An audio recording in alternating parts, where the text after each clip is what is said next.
Le jugement qui condamna les autres incita un sentiment de pitié générale, le vivement senti par toute la famille du premier consul et par tous ceux qui lui étaient dévoués. C'était déjà beaucoup trop de sang versé, et ce fut qui se chargerait d'obtenir du souverain la grâce d'une des victimes.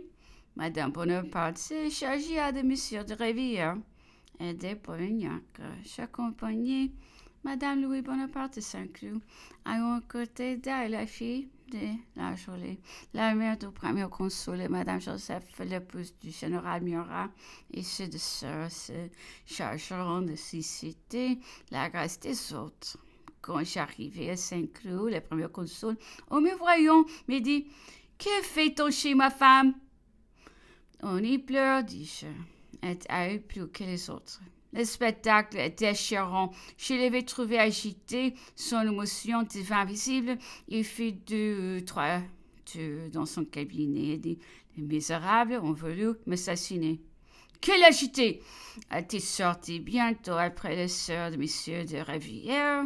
Les parents de Polignac entreront et, conduites par Madame Bonaparte, tomberont à ses pieds.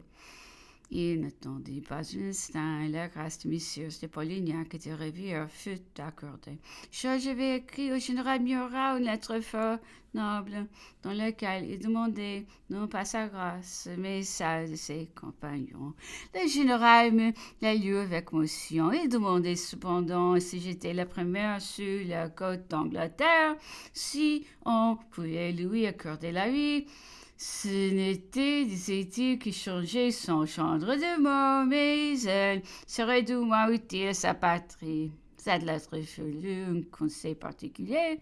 Bonaparte lui-même se montra disposé à lui pardonner, mais on lui représenta que ces hommes avaient doué dans la rue des fonctionnaires publics et ce double assassinat ne pouvait obtenir grâce et que se seraient ménagés les assassins de courage et tous ceux chargés de le défendre.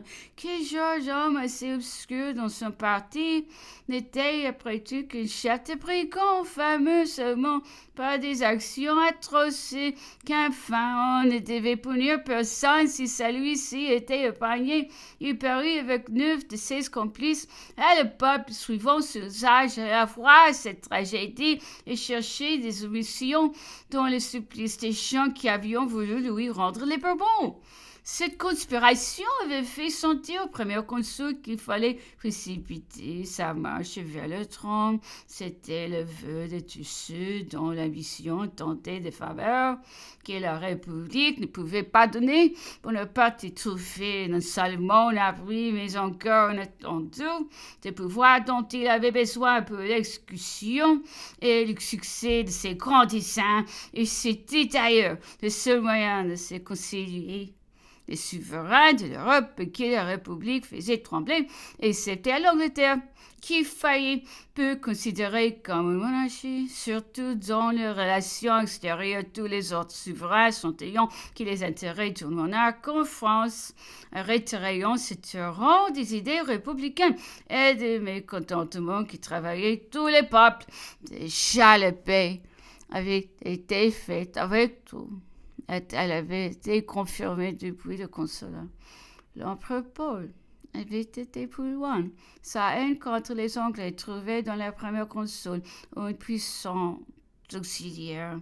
Ces deux monarques cherchaient aussi signaler leur règne par des grandes actions et leur haine commune contre les Anglais les avait beaucoup rapprochés. Il avait déjà été question d'une expédition dans l'Inde faite à frais communs. L'empereur Paul manqua de discrétion, périt. La découverte de ce secret contribuera peut-être tant à sa mort que son despotisme exercé sur ses familles et sur ses courtisans.